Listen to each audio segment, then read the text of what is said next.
नमस्कार, मैं अनुज कुमार। आप देख रहे हैं जनपद। जिस तरीके से बड़ी बात निकलकर सामने आ रही इंडिया अलायंस के हवाले से, जिस तरीके से देखा जाए बीजेपी को रोकने के लिए 2024 के हवाले से अगर देखा जाए तो विपक्षी दलों ने मिलकर एक बड़ा अलायंस बनाया, उसका नाम रखा इंडिया। और लगातार सबसे पहले जब जिस तरीके से विधानसभा चुनाव हुए और इन दलों में जिस तरीके से फूट का एक मामला निकल कर आया, तो तमाम दलों ने कहा कि ये जो गठबंधन है वो 2024 के लिए है। लेकिन जब बात 2024 की आई तो ऐसा लगता है कि 2024 में भी इस गठबंधन में अभी तक सारी चीजें ठीक नहीं है। और जहां पर ये बड़ा गठबंधन बना, इसकी एक बड़ी मीटिंग होती है, सभी लोग बड़े खुश होते हैं कि एक बड़ा गठबंधन बनाया है और आने वाले समय में बीजेपी को शासन सत्ता में आने से रोकेंगे। लेकिन अब मामला जो फंस गया है वो सीटों के बंटवारे को लेकर फंस गया है। जिस तरीके से देखा जाए, अगर मैं सबसे बड़े 4 से 5 राज्यों की बात करूं, जिन राज्यों में अगर अखिलेश की बात किया जाए, नीतीश कुमार की बात किया जाए, ममता बनर्जी की बात किया जाए, उद्धव ठाकरे की बात किया जाए, तो ये 4 राज्यों के जो लोग हैं, जिनमें से बात किया जाए उत्तर प्रदेश, बिहार और जिस तरीके से पश्चिम बंगाल, और बाद में लास्ट में कर लेता हूं महाराष्ट्र के, तो ये 4 जो राज्य हैं, इन राज्यों में अगर देखा जाए ये सबसे बड़े राज्य हैं और इन चारों राज्यों को मिला के कुल 210 सीटें होती हैं। और इन 210 सीटों में कांग्रेस को क्या कुछ मिलता है और क्या इन राज्यों की जो क्षेत्रीय पार्टियां हैं उनको क्या कुछ मिल रहा है, उस पर बात कर लेते हैं। इस राज्यों में अगर बात किया जाए, सबसे बड़े राज्य उत्तर प्रदेश की अगर बात किया जाए तो यहां पे कुल 80 सीटें हैं। और 80 सीटों में जिस तरीके से बात किया जाए, अखिलेश यादव लगातार शुरुआती दौर से कहते आ रहे हैं कि उत्तर प्रदेश में सीटों का बंटवारा समाजवादी पार्टी करेगी, समाजवादी पार्टी ही यहां पर इंडिया अलायंस को लीड करेगी। और जिस तरीके से बड़ी खबर निकलकर सामने आई, अखिलेश यादव ने तमाम जो सीटें हैं उनको बंटवारा कर दिया है। और इसमें अगर आप साफ तौर पर देखेंगे तो कहीं ना कहीं आपको तमाम चीजें मैं आपके सामने रखना चाहूंगा, वो भी रहेगी।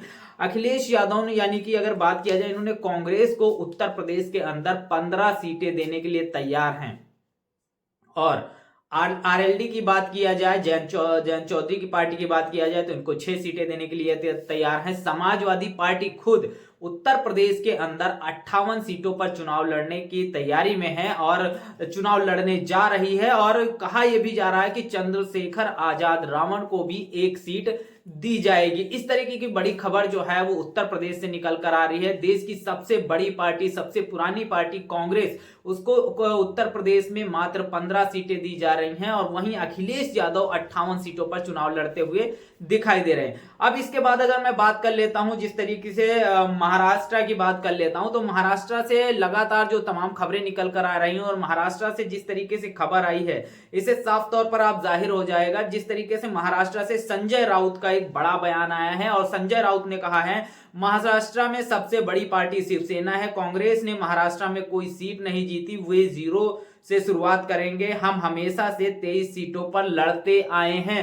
बड़ी बात है, जिस तरीके से आप देख रहे हैं, अगर महाराष्ट्र की बात किया जाए, इन्होंने 23 सीटों की बात कर दी है। उद्धव ठाकरे, संजय राउत, इन्होंने जिस तरीके से आपने देखा, शिवसेना ने 23 सीटें जो है वो रखने की बात की है। और अगर महाराष्ट्र की बात करेंगे तो यहाँ पे कुल 48 सीटें हैं और 48 सीटों में अगर देखा जाए अन्य दल जो शामिल हैं उनको मिलाकर अगर कांग्रेस की बात किया जाए तो कांग्रेस को मात्र 10 से 5 सीटें मिल सकती हैं यहां पर। तो कांग्रेस, यहां पर भी कांग्रेस को महाराष्ट्र में भी इस तरीके की सीटें मिल रही हैं। वहीं बिहार की बात किया जाए और बिहार में जहां नीतीश कुमार को एक सुशासन बाबू के तौर पर देखा जाता है और वहीं पर बिहार से जिस तरीके से आरजेडी का एक बड़ा कार्यक्रम होता है, जेडीयू का एक बड़ा कार्यक्रम होता है और वहां पर जिस तरीके से तमाम चीजें निकल कर आती हैं और बिहार की 40 कुल सीटों में आरजेडी खुद 17 सीटें रख लेती है, जेडीयू खुद 17 सीटें रख लेती है और कांग्रेस के लिए मात्र 5 सीटें छोड़ती है और कहती है आप चुनाव लड़ लीजिए इन 5 सीटों पर और जिस तरीके से देखा जाए, और अभी जो नई अगर देखा जाए, जो तमाम जो नीतीश कुमार के जो समर्थक हैं वो लगातार नारेबाजी भी कर रहे हैं, क्योंकि उनकी एक बड़ी बैठक हुई है आज ही के दिन और उस बैठक में से बाहर जो उनके समर्थक हैं, उनके चाहने वाले लोग, वो साफ तौर पर नारे लगाते हुए नजर आ रहे हैं कि देश का प्रधानमंत्री कैसा हो, नीतीश कुमार जैसा हो। इस तरीके के तमाम जो बयानात निकलकर सामने आ रही हैं, इसी तर्ज पर अगर देखा जाए तो पश्चिम बंगाल की बात किया जाए, इससे पहले बात कर लेता हूं, फिर बिहार पे बात करेंगे। लेकिन पश्चिम बंगाल की अगर बात किया जाए तो पश्चिम बंगाल में 42 सीटें हैं और पश्चिम बंगाल से एक बड़ी चौंका देने वाली खबर निकलकर सामने आई है। और ये खबर जिस तरीके से ममता बनर्जी जी के हवाले से आई है और उन्होंने साफ तौर पर कह दिया है कि हम पश्चिम बंगाल में किसी के साथ भी गठबंधन नहीं करेंगे। इंडिया गठबंधन पूरे देश में भाजपा के खिलाफ लड़ेगा, लेकिन बंगाल में हम किसी से गठबंधन नहीं करेंगे। बड़ी बात ममता बनर्जी जी ने बोल दी है कि बंगाल में हम किसी पश्चिम बंगाल में हम किसी के साथ गठबंधन नहीं करेंगे, लेकिन पूरे देश में इंडिया अलायंस जो है वो बीजेपी के खिलाफ लड़ेगा। अब सोचने वाली बात यह है कि अगर ये सारे जो दल है ये अपने अपने राज्यों में स्वयं कांग्रेस के साथ गठबंधन ना करके या कांग्रेस को 1 से 2 3 4 5 सीटें देकर चुनाव लड़ा रहे हैं, तो ऐसे में इंडिया अलायंस बनाने का औचित्य क्या रहा। और जिस तरीके से देखा जाए, अगर वो पश्चिम बंगाल की ममता बनर्जी की बात कर लिया जाए तो पश्चिम बंगाल के अलावा ममता बनर्जी का ऐसा कौन सा प्रदेश है जहां पर ममता बनर्जी का वोट शेयर है। और पश्चिम बंगाल में तो आपको कांग्रेस को लड़ने नहीं दे रही। वहीं अगर उत्तर प्रदेश की बात किया जाए तो अखिलेश यादव का उत्तर प्रदेश के अलावा कहां वोट शेयर है। वहीं अगर नीतीश कुमार की बात किया जाए तो नीतीश कुमार का बिहार और तेजस्वी यादव की बात किया जाए तो बिहार के अलावा इनका कहां पर वोट शेयर है। उसी के साथ ही साथ अगर उद्धव ठाकरे की बात कर लिया जाए तो शिवसेना की बात कर लिया जाए तो इनका महाराष्ट्र के अलावा कहां वोट शेयर है और अपने अपने राज्यों में वो इनको चुनाव लड़ने नहीं देंगे।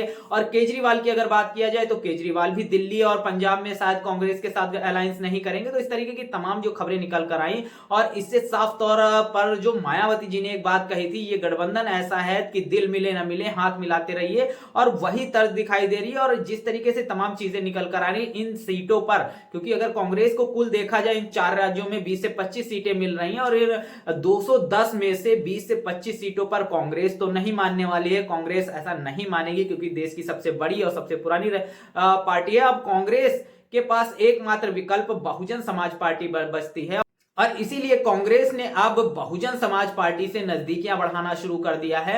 और आने वाले समय में यह भी हो सकता है कि तमाम जो राजनीतिक दल हैं, जो क्षेत्रीय दल हैं, वो इसी तरीके से जोड़ गुड़ा भाग में लगे रहें और कहीं ना कहीं कांग्रेस और बहुजन समाज पार्टी का गठबंधन हो जाए। और ये अगर गठबंधन हो गया तो तमाम जो क्षेत्रीय दल इसके लिए लगातार लालायित हैं, तो वो फिर सोच में पड़ जाएंगे कि कहां पर उनको कैसे इसी अलायंस में लिया जाए। बड़ी बात निकलकर सामने आ रही है और यही बड़ी वजह होगी। आपने देखा होगा नीतीश कुमार जी के अंदर भी एक प्रधानमंत्री पद बनने की एक लालसा है और उनके समर्थक लगातार इस पर नारेबाजी कर रहे हैं कि देश का प्रधानमंत्री कैसा हो, नीतीश कुमार जैसा हो। और इसीलिए जब ममता बनर्जी, अखिलेश यादव और केजरीवाल ने खरगे जी का जब नाम आगे की तरफ बढ़ाया था तब कहीं ना कहीं जो है नीतीश कुमार नाराज से लगे थे और ये लगातार मीडिया में खबर चलाई जा रही थी कि अब नीतीश कुमार जो है वो एनडीए में शामिल हो जाएंगे। इस तरीके की भी लगातार तमाम खबरें आ रही थी। लेकिन अब जिस तरीके से ये इंडिया अलायंस बना और इसके जो घटक दल है, तमाम जो दल है, वो आपस में ही सीट शेयर को लेकर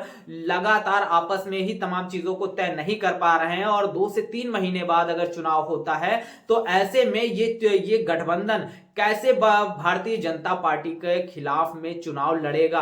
और ऐसे में अगर देखा जाए कांग्रेस को अगर देश के सबसे बड़े 4 राज्यों में से मात्र 20 से 25 सीटें दी जाती हैं तो कांग्रेस का इस अलायंस को बनाने का औचित्य क्या रहा, तो यह भी बड़ी सोचने वाली बात है। और यही बड़ी वजह है कि कांग्रेस अब जो है वो बहुजन समाज पार्टी की तरफ अपनी नजदीकियां बना रही है। वो कहीं ना कहीं चाह रही है कि बहुजन समाज पार्टी को कैसे भी ना कैसे करके इस अलायंस में लाया जाए। लेकिन बहुजन समाज पार्टी को अलायंस में लाने के लिए भी कांग्रेस जो है वो मनोवैज्ञानिक तरीके से तमाम चीजों को कर रही है। जिस तरीके से आपने देखा होगा उसके तमाम जो नेता हैं वो लगातार तमाम वीडियो जारी कर रहे हैं कि बहन जी से अपील करते हैं कि हमारे गठबंधन में आ जाए, इस तरीके से गठबंधन मजबूत होगा। लेकिन जो शीर्ष नेतृत्व है, सोनिया गांधी हो गई, जिस तरीके से देखा जाए राहुल गांधी हो गए, इन लोगों की तरफ से कोई पहल नहीं की जा रही है। बसपा की तरफ से जो एक शर्त निकल कर आई, जो मलूक नागर ने रखी कि बहुजन समाज पार्टी की राष्ट्रीय अध्यक्षा मायावती जी को प्रधानमंत्री पद का उम्मीदवार घोषित किया जाए और इससे बहुजन समाज पार्टी इस अलायंस में शामिल हो जाएगी और आने वाले समय में भारतीय जनता पार्टी को एक कड़ा मुकाबला देगी। इस पर कांग्रेस की तरफ से कोई प्रतिक्रिया नहीं दी जा रही है और ऐसा भी हो सकता है कि ये सारी चीजें अंदर अंदर चल रही हों और जैसे ही आचार संहिता लगेगी तो तमाम चीजें जो है वो निकलकर सामने भी आ सकती हैं। और जिस तरीके से तमाम चीजें निकल कर आ रही हैं, लेकिन ये जो घटक दल जो है जिस तरीके से कांग्रेस को सीटें दे रहे हैं 20 से 25, इससे ना तो कांग्रेस मानने वाली है और ना ही कांग्रेस फिर इस अलायंस में रह जाएगी। क्योंकि बसपा सुप्रीमो ने जो बात कही थी, दिल मिले ना मिले हाथ मिलाते रहिए, शायद वो बात जो है चरितार्थ हो रही है। और ये सारे जो घटक दल हैं वो अपने अपने राज्यों में कहीं ना कहीं कांग्रेस से ही फाइट करते हुए नजर आ रहे हैं। वो चाहते हैं कि उनके यहाँ पर भाजपा मजबूत बनी रहे, क्योंकि भाजपा के मजबूत रहने से मुस्लिम वर्ग, SC ST समाज का जो वोट है वो वोट कहीं ना कहीं जो है इन क्षेत्रीय पार्टियों को मिलता है। और वहां पर अगर कांग्रेस मजबूत हुई, बहुजन समाज पार्टी मजबूत हुई, तो कहीं ना कहीं इन दलों की जो वोट है, वो जो वोट उनको मिल रहा है वो मिलना बंद हो जाएगा। यही बड़ी वजह है ये सभी राजनीतिक पार्टियां अपने अपने क्षेत्रों में कांग्रेस या बहुजन समाज पार्टी को इस गठबंधन में ना लाने के कारण भी सबसे बड़ा यही है। क्योंकि अगर बहुजन समाज पार्टी से इंडिया अलायंस में आती है तो तमाम जो छोटे घटक दल हैं, जो SC ST OBC मुस्लिम समाज का जो वोट शेयर लेकर कहीं ना कहीं आज राजनीति कर रहे हैं, उनकी राजनीति खत्म होती हुई नजर आएगी। बहरहाल जिस तरीके से सीटों का बंटवारा हो रहा है, इससे नहीं लगता है कि ये गठबंधन ज्यादा दिन चलने वाला है। और चुनाव 2 से 3 महीने में है, तो इससे साफ तौर पर जाहिर होता है कि ऐसा ना हो कांग्रेस और बहुजन समाज पार्टी का एक बड़ा अलायंस निकलकर सामने आए। बहरहाल इस पूरे मुद्दे पर आपका क्या सोचना है, कमेंट बॉक्स में अपनी प्रतिक्रिया जरूर दीजिएगा। बने रहिएगा जनपद के साथ, तब तक के लिए जय भीम, जय भारत।